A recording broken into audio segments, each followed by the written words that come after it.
الله سبحانه وتعالی نظام دغه دی چې دنیا کې هر چیز دپاره یو مخالف پیدا کړی دی. مثال په طور باندې انسان صحتمند وي د دې خلاف د دې ضد بیماری ده. انسان ځوان وي د دې ضد بوډاوالی یا مشوموالی دی. او د دنیا نظام کې کم کم شیز کې ته ګورې هغې ته به که بیماری ده د هغې علاج هم شته دی. همدغه رنګې د انسان د خپلې زندگی کې چې کله د دنیا کې زندگی تیری دینه ګناه کیږي. انسان د کمزوری دی. صرف انبیاء اکرام علیهم السلام معصوم دی، هغې نه ګناه نه کیږي. اوس چې کله د انسان نه ګناه کیږي د دې ضد د دې علاج څه دی؟ علاج یې دا دی چې دا به الله نه استغفار کوي او توبه به وباسي. او سورې نور کې الله رب العزت اعلان وکړو فتوبوا الى الله، تاسو الله طرف ته متوجه شئ، الله ته توبه وباسئ. ایها المؤمنون لعلکم تفلحون، ټولو مؤمنانو ته خطاب دی.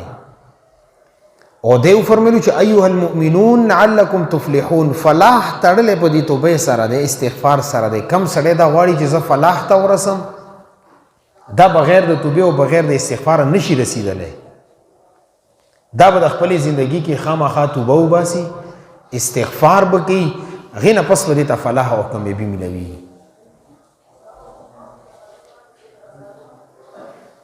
یو صحیح روایت کې مسلم روایت دی، د بخاري شریف هم نقل کړی دی، مشکل الحدیث کې دی. الله رب العزت رسول الله صلی الله علیه وسلم په ژبې باندې یو مثال بیان کړی دی چې یو سړی دی هغه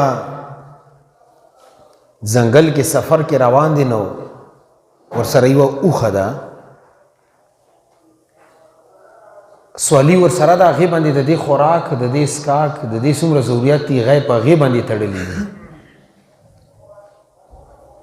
ضلت راحلته، एकदम د سوالی ورنه غیبه شي، ورکه شي. ځنګل کې خو پته نه لګي، دست و بیابان کې څه پته لګي چې مال کم طرف ته لاړ دی. وایي دا ښه وګرځي، ولې چې هغې کې د ده خوراک دی، د دې څښاک دی، خوراک څښاک نه بغیر نه کېږي. نه هلته اوبه شته، هېڅ نشته، خوراک نشته، بس چې څه وغه ټول د هغه سورلي باندې دي. او حدیث کې راغلي ایقن بالهلاک، او دې ته دا یقین راغلو چې به زه هلاک یم په دې سره. چې کله خپل مرګ په د سترګو باندې وګوري اور یکدم دې کې एकदम هغه خپله سورلي وګوري، نه دا بنده به څومره خوشحالیږي.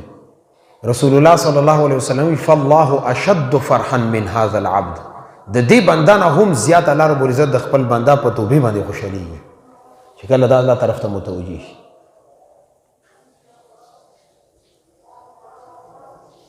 الله رب العزت د بنده د توبې انتظار کوي چې دا توبه وباسي او زی قبوله کړم.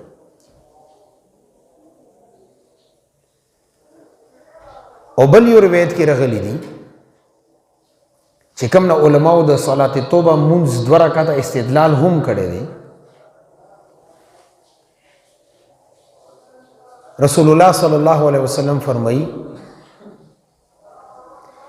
اذا اذنب العبد ذنبا، کله چې یو سړی ګناه وکړي، هغې نه ګناه وشي، فیتوضا، بیا دا اودس وکړي، فیحسن الوضوء، او دا اودس ډېرې بهترینې طریقې سره وکړي، ثم یقوم، بیا ودرېږي، فیصلي رکعتین، او 2 رکعته وکړي، واستغفر، اور یا ویستغفر الله، الله نه معافي وغواړي، نه الله رب العزت فرمایي غفر الله له، الله رب العزت د دې دا ګناه معاف کړي. دیو جن انسان چې کله ګناه ورنه وشي، بیا په کار دا دی د 2 رکعته صلات توبه مونځ کوي، کم از کم 2 رکعته، دا نفل دی. صلات توبه یعنی د توبې مونځ. او دا دلته کې د یو روایت نه هم ثابت دي چې کله حضرت خباب رضی الله تعالی عنہ کافرانو شهید کول ورته اخیری ارمان د څه دی 2 رکعته مونځ کوم. او د خپل شهادت نه مخکې هغه 2 رکعاته یې وکړو او بیا دې کافرانو ته مخاطب شو چې زه مرګ نه یېرېږم ما د 2 رکعاته غوښتلو چې اوږد رکعتونه وکړم کیدای شي دا د زما زندګۍ اخري لمونځ وي خو مختصر مې دې وجې نه وکړو چې تاسو به یې چې مرګ نه یېرېږي اور لمونځ نه پسې دا دعا وکړه چې یالله 10 ظالمان ما اسې شهید کړي خو یالله زما د سلام اور زما د پیغام شهادت پیغمبر صلی الله علیه وسلم ته ورسوي چې کله سولي باندې وخی جوړو پنسي کولو ورته یې اخري ارمان ده څه دی او کچری دا وګړي شي چې تا په ځای باندې العیاذ بالله د ستا پیغمبر پنسي کړلی شي او ته بچ کړلی شي څه خیال دی اخري جواب یې څه ورکو صحابه کرام دي د عشق نمونه امت ته ښودلي ورته جواب کې ویلو چې ما د الله ذات باندې قسم وي د پاک پیغمبر صلی الله علیه وسلم چې خپې کې ازغنه دلنه زی غینه کم تکلیف غې ته ملويږي کاغې په بدل کې زه پنسي کړلی شم خیر دی خو د پیغمبر خپه کې اغزغې هم نشم برداشت کولی نه چې د صلات توبه کم 2 رکعاته استدلال دی د دې واقع نه هم کېږي د حدیث نه هم استدلال کېږي علما انسان د ګناهونو ماشین دی دا به ګناه کوي بیا به د الله پاک نه توبه وغواړي استغفار به کوي او بل ځای کې پیغمبر صلی الله علیه وسلم نه روایت کې راغلی حکیم ترمذی نقل کړی دی التائب من الذنب کمن لا ذنب له چې کوم سړی ګناه وکړي اور هغه صدق دل سره توبه وباسي الله رب العزت د دې د توبې وجې نه هغه ګناه داسې معاف کړي گویا دی سره دا گناه کړي هم نه ده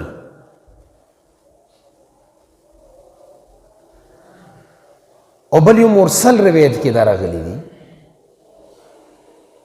رسول الله صلی الله علیه وسلم فرمایي چې کم سړی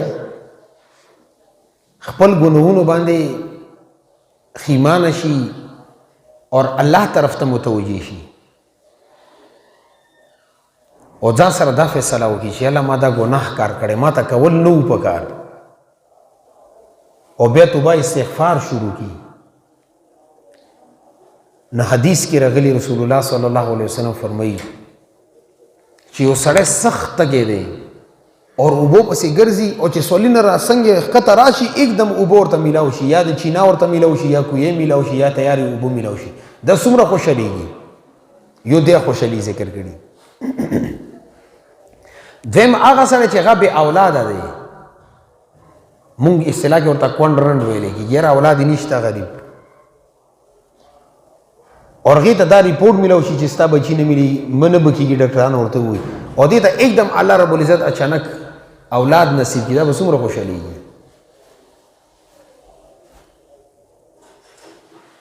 رسول الله صلی الله علیه وسلم فرمایي چې الله رب العزت دې نه هم زیات د خپل بنده په توبې باندې خوشحالېږي او فمن تاب الى الله توبه نصوحا اور دا الله طرف ته داسې توبه وباسي چې هغه رښتیا توبه وي صدق دل سره وي هغه کې ډوغ بوغ نه وي ټال مټول نه وي نه چې کله دا صدق دل سره توبه وباسي الله رب العزت اول دا کار وکړي چې دغه هغه ګناه معاف کړي غفر الله چې کومه ګناه کړي د هغه ګناه ورته معاف کړلی شي دویم فانسى الله حافظیه چې دې ته کومې کرامن کاتبین فرشتې الله پاک مقرر کړي دي هغې نه هم الله پاک هیر کړي ولې ګناه خو هغې لیږلي ده نه چې توبه یې قبوله شي الله رب العزت دې فرشتو نه هغه ګناه هیر کړي وجوارحه کم کم اندام دغه ګناه کړي هغه اندام نه الله پاک دا ګناه هیر کړي بیا مخکې فرمایي وبقاع الارض كلها د ځمکې په کم کم حصې باندې ګناه کړي غزي هلته نه الله پاک هیر کړي سیئات وذنوبه کدی د صغیره ګناه نه که کبیره ګناه الله پاک هغه غون معاف کړي د نتیجه ده چې کم انسان توبه وباسي خپل ګناه باندې استغفار وکړي الله پاک ورته دا بدلی نصیب کړي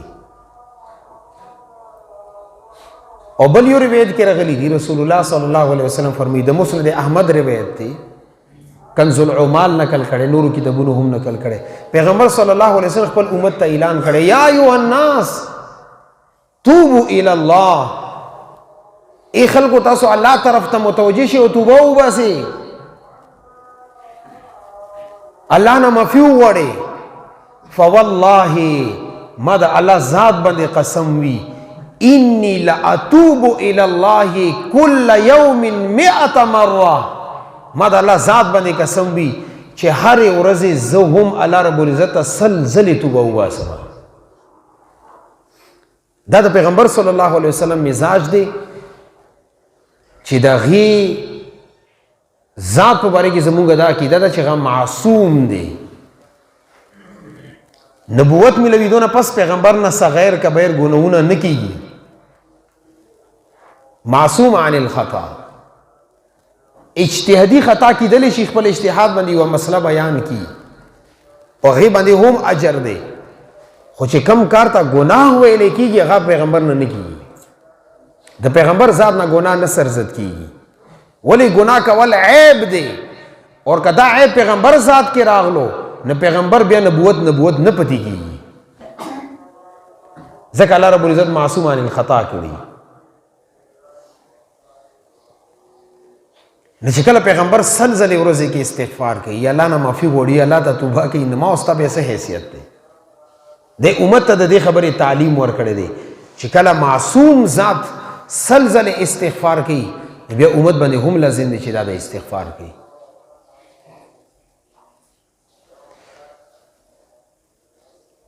او بل یو روایت کې راغلی دی، رسول الله صلی الله علیه وسلم فرمایي چې کله یو انسان ګناه وکړي او دې ته وروسته خپل په دې ګناه باندې افسوس وشي، خیمانه شي چې دا ماته کول نه وو پکار، فتاب الی الله، بیا الله طرف ته متوجه شي، الله نه توبه وکړي، الله طرف ته متوجه شي، استغفار وکړي او الله ته توبه وباسي چې الله دا ګناه کار خو ماته نه وو کول پکار. فقال الله عز وجل، الله پاک ورته جواب کې څه وایي، علم عبدي ان له ربا، زما دی بنده ته پته وه چې زما یو رب شته دی اور ما ته توبه ایستل پکار دی، کنی فیأخذ، هغه به زما په دې باندې نیولل کوي، زما به مؤاخذه کېږي، د ګناه ما نه به تپوس کېږي. نه الله رب العزت فرمایي فغفر لعبدي فغفرت لعبدي، ما د دې بنده ګناه معاف کا یو ځل ګناه سره. څه موده تېره شي، دې انسان نه بیا ګناه وشي او دا بیا خیمانه شي، الله ته وایي چې یا الله زه تا طرف ته متوجه کوم، فتاب الی الله، زه تا طرف ته متوجه او توبه وباسم. فقال الله عز وجل علم عبدي ان له ربا، دی بنده ته پته شته چې زما یو رب شته دی، ځکه چې توبه وباسله، ځکه چې خیمانه دی په دې خپلې ګناه باندې، دی د عقیده دغه وه چې الله پاک شته ما نه به تپوس کوي، ځکه توبه وایستله. فغفرت لعبدي، زه د خپل بنده والا بیا د ګناه معاف کړم. حدیث کې بیا دریم ځل بیا راغلی چې دا بنده بیا ګڼه وخت نه پس ګناه وکړي، دا الله طرف ته بیا متوجه شي چې الله ما نه ګناه شوي ده. الله پاک فرمایي چې دی د عقیده ده چې زما یو رب شته دی، هغه به د ما نه د ګناه تپوس کړي، زما به مؤاخذه کېږي، او چې دی ما ته توبه وباسله فغفرت لعبدي، ما دی بنده ته خپله ګناه بیا معاف کړه. فلیفعل ما یشاء، دا د انسان سره د الله رب العزت معامله ده. نو دا یو خبر یاد ساتي، انسان د هغه نه کله ګناه وشي توبه وباسه، فورا استغفار په هغې باندې کوه، بیا در نه وشي بیا توبه نه وباسي چې نه وباسم، دا غلط سوچ دی، بیا توبه وباسه، بیا ګناه کېږي، بیا توبه وباسه، بیا دا ستا شیطان سره مقابله ده. او که ته چې نه توبه ځکه نه وباسم دا ګناه مانه بار بار کېږي، دا حدیث کې دې نه منه راغلي. التصویف شعار الشیطان، دا تصویف دا د شعار د شیطان دی. معنی څه مطلب دی چې د مسلمانانو زړونو کې د نا امیدي وه چې زه د ګناه نه هسې نشم منې کېدلی، نه توبه ایستلو څه ضرورت دی. تصویف دې ته ویلی کېږي، دا د شیطان لار ده چې یو سړی په دې نیت باندې توبه نه وباسي چې د توبه نه زه منې کېږم نه، دا ګناه ما نه بار بار کېږي، بس پرې د توبه نه وباسم. دې نه حدیث کې منه راغلي التصویف شعار الشیطان، دا د شیطان لار ده چې نو امیدي په انسان کې پیدا کی چې د ګناه نه زه منې کیدی نشم او بار بار توبه وباسم، ما ته نه دي کول پکار. او حدیث کې ورځلی فیلقیه الشیطان فی قلب المؤمنین، دا هغه شی دی چې شیطان د مؤمنانو زړه کې دا اچي چې بس د ګناه نه بار بار کیږي توبه مو وباسه. حدیث کې دینه من راغلی کله یو انسان توبه وباسي الله طرف ته متوجه شي، د شیطان په د ځمکې ځان وایي، ځان د ځمکې ته رابغي چې ما ټول عمر په دې ځان ستړی کړو، دا مو کم ځای ته رسولی و، دې چې توبه وکړه زما هر څه لاړو.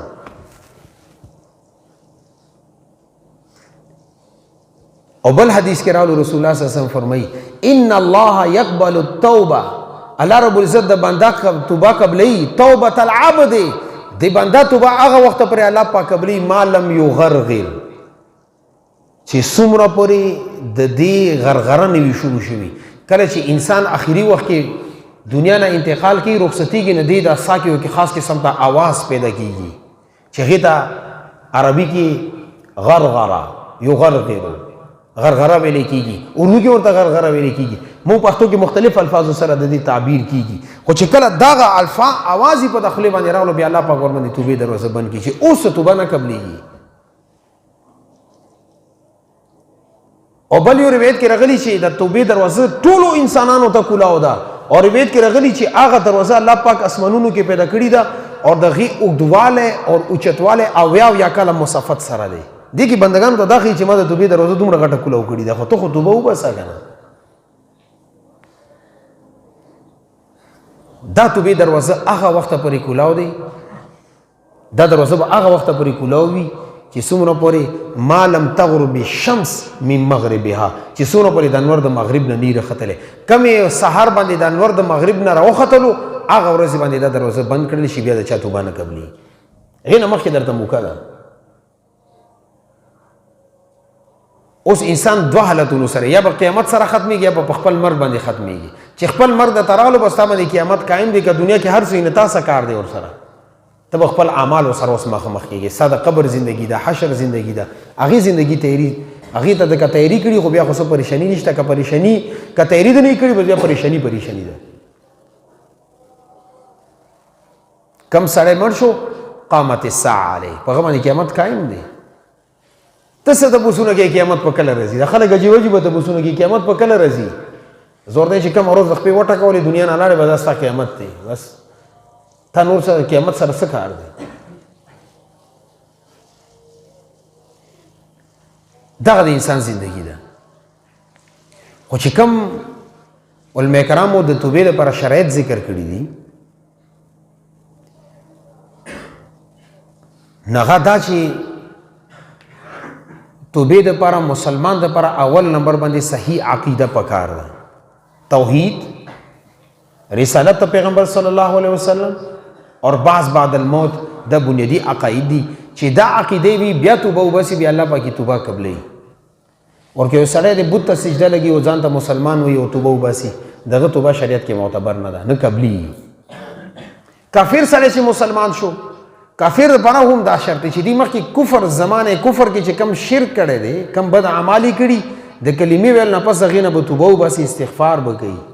چې کله اسلام ته داخل شو بیا به هم استغفار کړي نه هغه ګناهونه معاف کړي.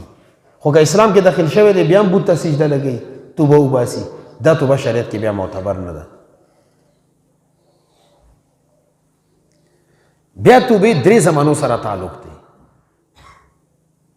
یو دا چې تیرې زمانې کې کم ګناه کار د کړی دی چې هغې باندې ته ایمان او اسلام نه چې دا کار ما ته نه وکول پکار.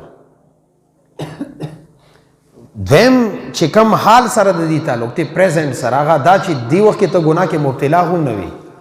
مخکې د شراب څکلي اوس لاس کې شراب وتلی یو ګوټن کې وایي چې الله ما توبه ده. دا څنګه توبه ده؟ زنا کې مبتلا یې ولګوي چې دا زما یا الله دې نه ما توبه ده. دریم دا چې دې توبې فیوچر سره هم تعلق دی، مستقبل سره دا تعلق دی چې دا ستا عزم وي چې آینده به زه دا کار نه کوم، دا ګناه به نه کوم. کله چې د توبه کې درې شرایط راغلو، یو ماضي سره پاس سره چې دا کار ما کړی په دې زه ایمان یم، حال کې هغه کې مبتلا نه وي، اور مستقبل کې فیوچر کې دا عزم وي چې دا کار به زه نه کوم. نو بیا چې کله دا درې شرایط توبې سره موجود وي دغه توبه الله پاک بیا قبلوي. او چې کومه توبه الله په قبول کړي د هغې علامت څه دی؟ هغې ګناه نه الله رب العزت به ستا حفاظت کړي، هغه ګناه به درنه نه کېږي. که هغه ګناه درنه نه کېده بیا د توبه د صدقې دل سره وبسي، بیا توبة نصوحه ده، ځکه د ګناه نه منې شوې. او چې ګناه نه منې کېږي نه بیا د توبې ایستلو کې څه چل شته، کمزورتیا پرته ده. خو فی کل حال به هر حال که بیا هم انسان نه ګناه وشوه بیا به هم توبه وباسي. توبې دروازه به ځان ته نه بندوي چې الله پاک کولو کړي ځان دې ته ولې بندوي؟ نه امید دی چې بس داسې دې ګناه نه منې کېږم پرېږدم توبه نه وباسم. دا غلط سوچ دی. توبه ایستل، استغفار کول، الله طرف ته متوجه کېدل دا د ستا کار دی. اور معاف کول دا د الله رب العزت کار دی، هغې کې ستا کار نشته. خو چونکې مرګ هم پته نه لګي. یو سهار د شپې خو ټیټ وده شي، خوراک کاوږي، سهار بستره کې مړ پروت وي. نه چې مرګ پته نه لګي، دې وجې نه توبې کې تاخیر نه دی کول پکار. دا تصویف دا معنا هم ده چې توبې کې تاخیر کول، سبا به وبسم، بیا به وبسم، بوډا بشم توبه به وکړم. دا غلط سوچونه دي. دا شیطان طرف نه امیدونه انسان ته ورکول دي، او دې امیدونو کې ورته مرګ اچانک راشي.